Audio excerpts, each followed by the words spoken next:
اللاعب اللي محدش صدقه وبقى واحد من أعظم نجوم فرنسا، من طفل صغير رفضوه لحد ما بقى بطل العالم ورمز الأتلتيكو مدريد. والنهارده هنتكلم عن الأسطورة أنطوان جريزمان، فاشوفك بعد الإيه.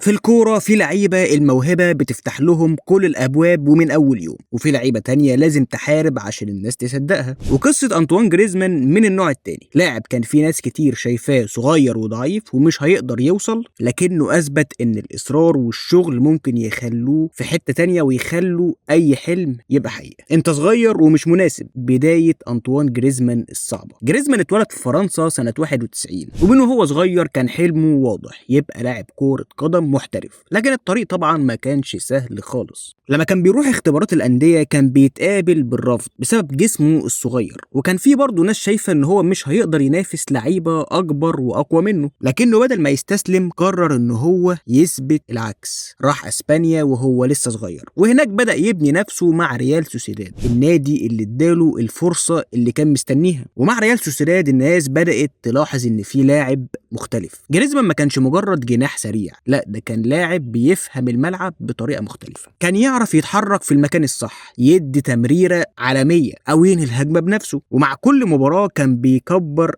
اسمه وبيكبر اسمه أكتر، لحد ما بقى واحد من أهم المواهب في أسبانيا. وفي 2014 حصلت الخطوة اللي غيرت حياته. جريزمان انتقل لأتلتيكو مدريد، وهناك قابل المدرب دييجو سيميوني اللي ساعده يتطور بشكل كبير. ومع أتلتيكو مدريد ما كانش مجرد لاعب موهوب، ده بقى مقاتل، كان بيجري وبيدافع وبيهاجم وبيساعد الفريق في كل مكان في الملعب. وجمهور أتلتيكو مدريد حب فيه الروح دي، وبقى واحد من أهم رموز الفريق في العصر الحديث طبعا. وفي 2019 يا سيدي قرر جريزمان يخوض تجربة جديدة وراح لنادي برشلونة. الصفقة اللي كانت كبيرة جدا والتوقعات كانت عالية جدا على الصفقة دي، لكن رغم انه قدم لحظات كويسة الا انه ما قدرش يظهر بنفس الشكل اللي ظهر بيه مع اتلتيكو. وبعد فترة رجع للمكان اللي كان مرتاح فيه اللي هو اتلتيكو مدريد، ورجع مع اللاعب حب الجماهير اللي هو كان بيحبه اصلا. طيب مع المنتخب بقى، مع منتخب فرنسا كتب جريزمان واحدة من اجمل صفحات حياته. في كاس عالم 2018 كان من اهم لاعبي المنتخب وساهم بشكل كبير في تحقيق البطولة. هو ما كانش دايما صاحب العناوين الاولى، لكنه كان اللاعب اللي الفريق بيعتمد عليه وقت الشدة. طب هو ايه اللي خلى جريزمان لاعب مميز؟ جريزمان مش اللاعب اللي بيعتمد على القوة بس، ولا اللاعب اللي بيحب يعمل استعراضات كتير. سر التميز بتاع جريزمان ان هو بيفهم الكورة، بيعرف يتحرك امتى، بيمرر امتى، يسدد امتى. عنده عقلية لاعب وسط ومهارة مهاجم وروح مقاتل. وفي النهايه يا سيدي هو خد كاس العالم وكان من اهم اللعيبه. في النهايه يا سيدي مع رحيل جريزمان عن الدوري الاسباني واتجاهه طبعا للدوري الامريكي، فدي قصه يعني مش مجرد